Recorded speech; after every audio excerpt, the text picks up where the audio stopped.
Shalom saudara yang dikasihi Tuhan Yesus Kristus.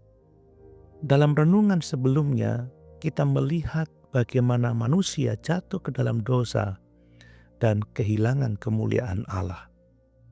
Namun hari ini kita akan melihat sisi lain dari kisah itu, yaitu kasih Allah yang tidak pernah padam bahkan di tengah hukuman. Mari kita membaca Kejadian 3 ayat 21. Dan Tuhan Allah membuat pakaian dari kulit binatang untuk manusia dan untuk istrinya itu, lalu mengenakannya kepada mereka. Setelah manusia melanggar perintahnya, Allah datang dan mengadili dosa itu. Adam, Hawa, dan ular masing-masing menerima akibat dari pelanggaran mereka. Namun di balik hukuman itu, kita melihat sesuatu yang luar biasa, kasih dan belas kasihan Allah yang tetap bekerja. Saudara, Allah tidak langsung membinasakan manusia. Ia menegakkan keadilan, tetapi ia juga menabur pengharapan.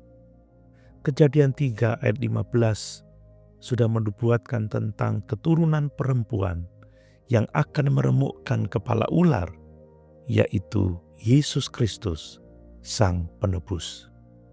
Dalam ayat 21, kita melihat gambaran pertama tentang karya penebusan itu.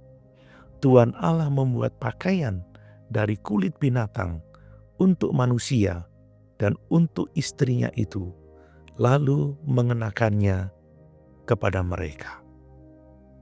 Tindakan Allah ini sederhana, tetapi syarat makna rohani. Untuk membuat pakaian dari kulit binatang, seekor binatang harus mati. Artinya, ada korban yang menggantikan manusia. Inilah simbol pertama dari penebusan. Darah harus tertumpah agar dosa ditutupi.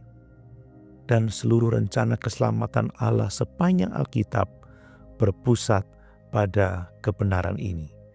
Tanpa penumpahan darah, tidak ada pengampunan dosa. Ibrani 9 ayat 22.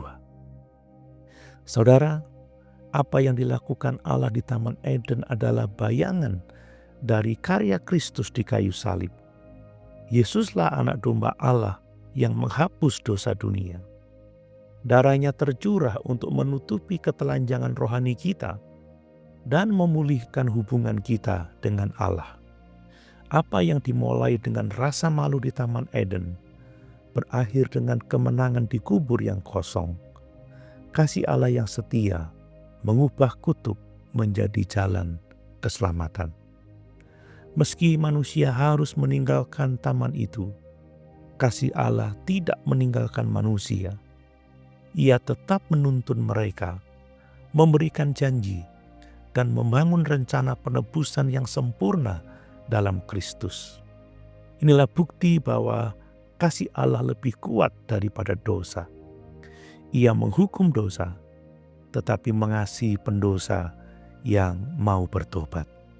Saudara, ketika kita jatuh dan harus menanggung akibat kesalahan kita, jangan pernah berpikir bahwa Allah meninggalkan kita. Kasih-Nya tetap menyertai, bahkan dalam masa disiplin. Ia menghajar bukan untuk menghancurkan, tetapi untuk mendidik dan memulihkan. Dan di dalam Kristus, setiap luka bisa menjadi jalan menuju kasih karunia. Apakah saudara melihat hukuman atau teguran Tuhan sebagai bukti kasih-Nya yang ingin memulihkan saudara?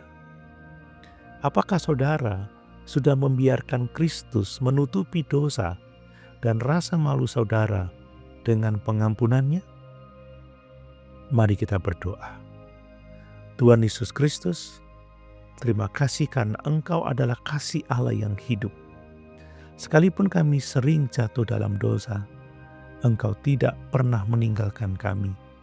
Engkau menanggung hukuman yang seharusnya menjadi bagian kami dan menutupi kami dengan kasih dan pengampunan-Mu. Ajar kami untuk melihat setiap teguran dan disiplin-Mu sebagai wujud kasih yang memurnikan hidup kami. Tolong kami untuk hidup dalam pertobatan yang sejati dan selalu berlindung di bawah salib-Mu. Dalam nama Tuhan Yesus, Anak Domba Allah, kami berdoa. Amin.